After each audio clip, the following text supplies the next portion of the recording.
It was something that was really just a personal decision. There was a man in the house. The man grabs a tube from a vacuum cleaner and starts chasing Chad Kelly. I don't think he's been that good from the get-go. I think what we've had here is a little social concern in the NFL. I think the media has been very desirous that a black quarterback do well. The big issue is going to be precise passing. Double standards. They exist, especially in pro football.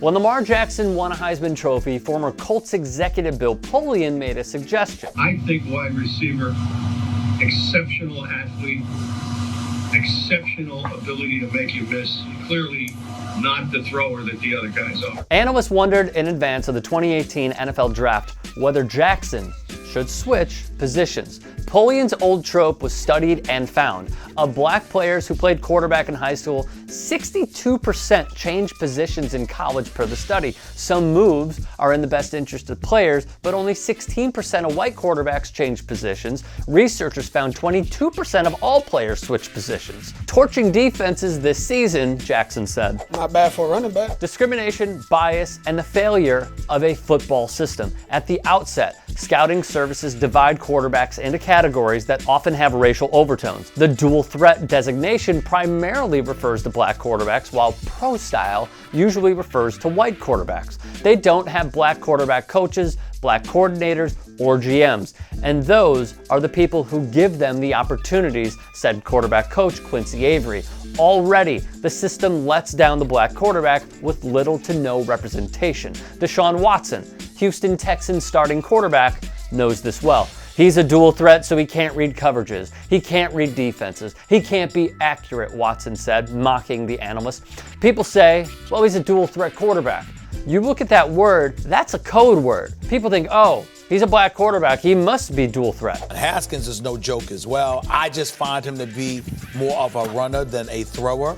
Count Stephen A. Smith in that category, for which he apologized. Haskins ran for just over 100 yards his senior year. The Washington Post analyzed the text of draft profiles hosted on the NFL's website for all quarterbacks who participated in the combine between 2008 and 16. What they found backs up Watson's claims. Quite frankly, forget the sympathy tour. Cam Newton has never really cared about anyone other than Cam Newton, and that doesn't mean he shouldn't be given the opportunity, but he's brought this franchise down.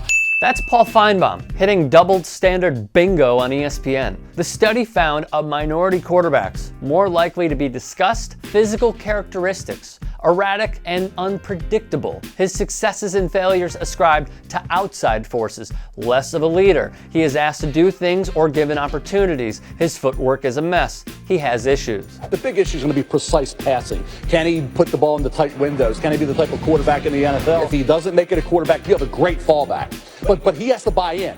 Mel hits at not being smart enough and inaccuracy. Then McShay hints at Jackson's IQ and... First thing we've got to figure out is the football intelligence, how quickly he picks things up. Do I have someone on my staff that can help him work to consistently improve his footwork? However, a white quarterback prospect is more likely to be discussed in terms of intangibles. He is smart, displays intelligence, and understands the game.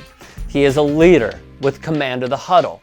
He is consistent, calm, and poised. Looks like he's constantly cramming for the SATs. Case in point, Jeff Glor of CBS. Kuiper showed the double standard even further. Lamar Jackson isn't a first rounder because of the accuracy, but what about white quarterback Josh Allen? Stats are for losers, in my opinion. The guy won. His language is dangerous and influential. When words like issues are included in a minority prospects report, that prospect is predicted to be drafted about a half round later than otherwise. When words related to intelligence or leadership are used in a minority prospects report, that prospect is predicted to be drafted roughly a full round earlier than otherwise. The average pick for a black quarterback was 70th overall, as opposed to 53rd for a white quarterback. No it's going to be twice as bad just because of who I am, an African-American quarterback. Look across the league, man. We're held to a certain standard.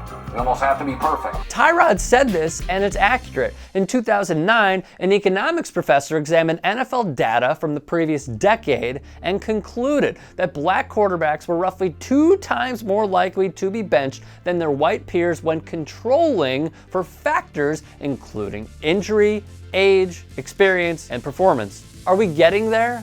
Look no further than 2019, the first season in which the reigning MVP is a black quarterback, Patrick Mahomes.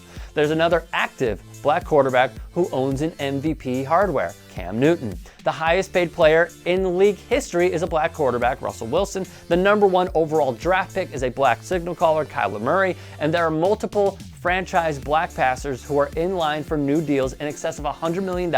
Dak Prescott, Deshaun Watson, a groundbreaking season during the NFL's Centennial one.